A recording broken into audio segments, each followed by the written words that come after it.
Assalamualaikum warahmatullahi wabarakatuh. Halo Sobat PPI Madiun, perkenalkan kami dari kelompok 1.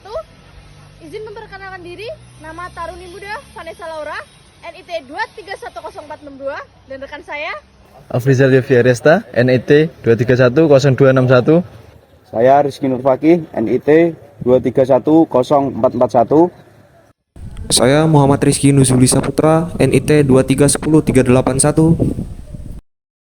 Saya Rambu Jalwanarki, NIT 2310411. Di sini kami sebagai kelompok 1 ingin menjelaskan mengenai fungsi, struktur, dan komponen dari jalur rel kereta api.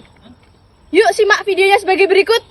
Rel adalah logam batang untuk landasan kereta api, yang dimana kendaraan sejenisnya seperti tram dan sebagainya terdiri dari dua batang besi baja lurus yang disusun secara paralel, yang digunakan sebagai pemandu jalur kereta api dan pijakan berputarnya. Roda sekaligus meneruskan beban kereta api dari roda kepada struktur bantalan di bawahnya. Tipe rel yang digunakan di Indonesia dibagi atas tipe, yaitu R42, R50, R54, R60. Tipe R54 artinya setiap 1 meter rel tersebut memiliki berat 54 kg. Begitu juga R42 yang artinya setiap 1 meter rel tersebut memiliki 42 kg. Yang kedua yaitu ada penambat. Penambat rel adalah komponen yang menambatkan rel pada bantalan sedemikian rupa sehingga kedudukan rel tetap kokoh dan tidak bergeser. Fungsi penambat yaitu yang pertama untuk menjaga ukuran jarak antar kedua rel atau lebar sepur tetap. Yang kedua yaitu menahan berbagai beban dan getaran yang terjadi pada jalan rel yang berasal dari gerbong atau kereta. Jenis penambat sendiri ada 2 jenis, yaitu penambat kaku dan penambat elastis. Untuk jenis penambat kaku terdiri dari paku, tirpon atau mur, dan baut. Sedangkan untuk penambat elastis terdiri dari dorken, pandrol, tipe F, DE clip, dan nabla. Selanjutnya yaitu ada balas. Lapisan balas mengalami tegangan yang besar akibat beban lalu lintas kereta api, sehingga bahannya harus baik. Batu balas yang baik sendiri memiliki ukuran 2-6 cm dan memiliki berbagai sudut. Sedangkan ini contoh batu balas yang kurang baik karena tidak memiliki sudut.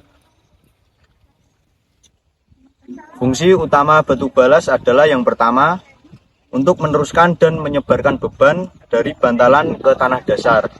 Yang kedua, mengokohkan kedudukan bantalan. Yang ketiga, meloloskan air hujan sehingga tidak terjadi genangan air di sekitar bantalan dan jalan rel. Yang keempat, yaitu untuk mencegah tumbuhnya tanaman liar di sekitar jalan rel. Yang ketiga yaitu bantalan atau disebut dengan slipper. Fungsi bantalan yaitu mendukung rel dan meneruskan beban dari rel ke balas dengan sebaran beban lebih luas, sehingga memperkecil tekanan yang diterima oleh balas 2. Mengikat rel dengan penambat sehingga gerakan rel arah horizontal tegak lurus sumbu supur atau yang serah sumbu supur dapat ditahan. 3. Memberikan stabilitas kedudukan sepur di dalam balas. Dimensi bantalan beton: 1. Panjang 2000 mm. 2. lebar maksimum 260 mm. 3. Tinggi maksimum 220 mm. Bantalan beton menurut bentuk geometriknya terdapat dua tipe, yaitu bantalan beton blok tunggal dan blok ganda. Secara praktis di Indonesia digunakan jarak bantalan sebagai berikut. Pada lintas lurus 60 cm, pada lengkung 60 meter. Kelebihan bantalan beton dibanding bantalan lainnya yaitu stabilitas lainnya yang baik, cocok untuk kecepatan dan frekuensi kereta api yang tinggi. Umur konstruksi lebih panjang, biaya pemeliharaan yang rendah, pengendalian mutu bahan lebih mudah, proses pembuatannya relatif mudah.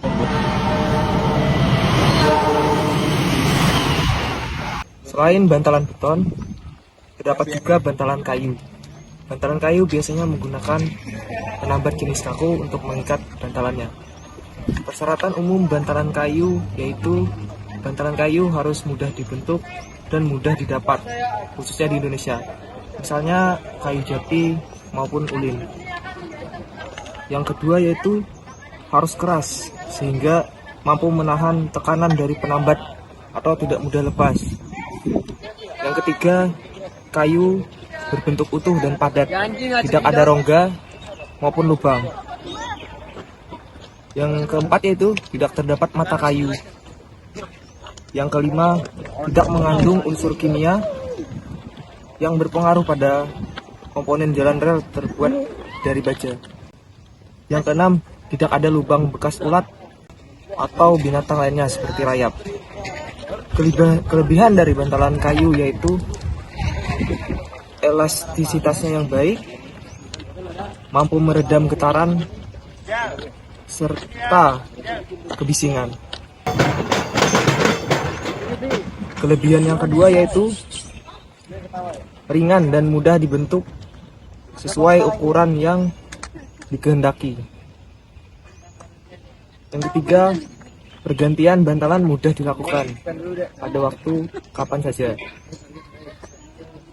Selanjutnya, kekurangan dari bantalan sendiri yaitu pelapukan dan serangan rayap, maka umur bantalan menjadi berkurang sehingga rawan untuk segera diganti. Yang kedua yaitu bahan mudah terbakar.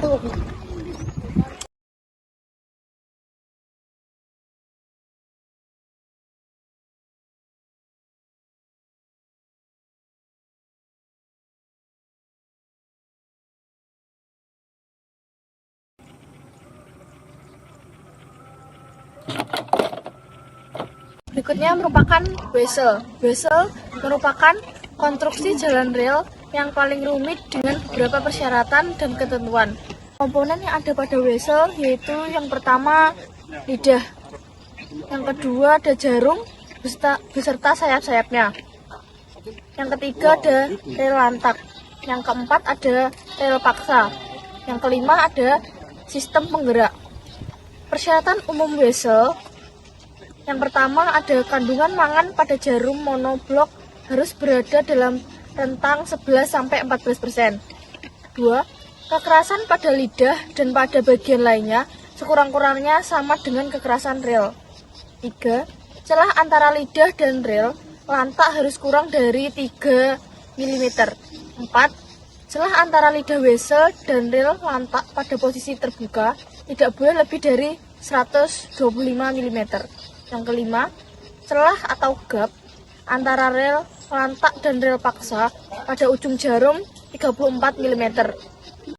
Berikutnya yaitu ada rel paksa atau juga dikenal sebagai rel gongsol, adalah rel tambahan yang dipasang pada lintasan rel dengan tikungan yang tajam dan memiliki jari-jari atau radius lengkung yang kecil, kurang dari 250 meter.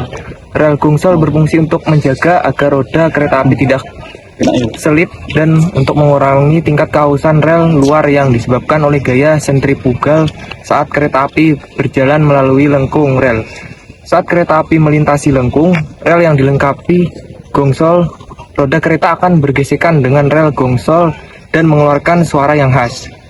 Di Indonesia, rel gongsol banyak ditemui di lintasan berkontur pegunungan seperti daerah operasi 2 Bandung yang memiliki banyak tikungan tajam dan tanjakan yang terjal. Selain itu, rel gongsol juga dapat ditemui di lintasan datar yang memiliki jari-jari lengkung yang sangat kecil.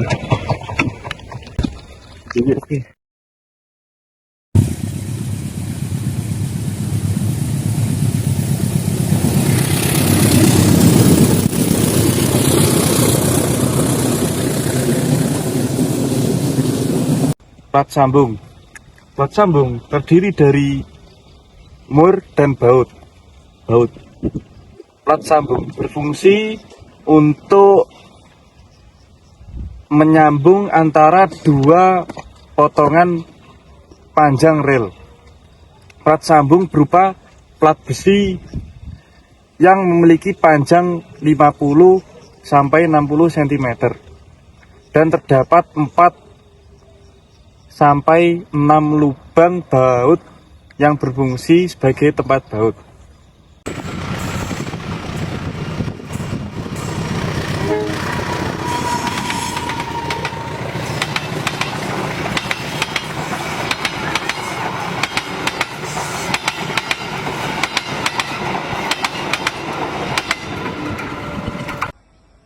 Setelah kegiatan kami mengeksplor,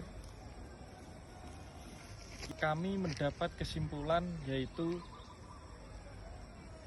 konstruksi jalan rel merupakan suatu sistem struktur yang menghimpun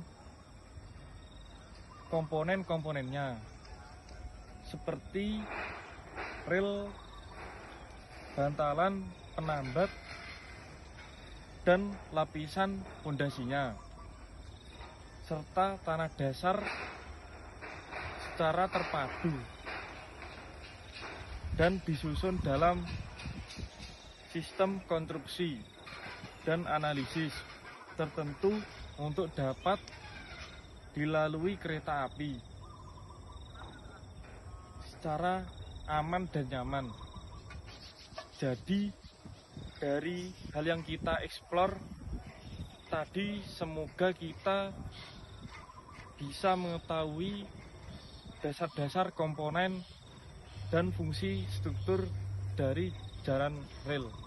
Oke guys, itu tadi video dari kelompok 1. See you next video and bye-bye.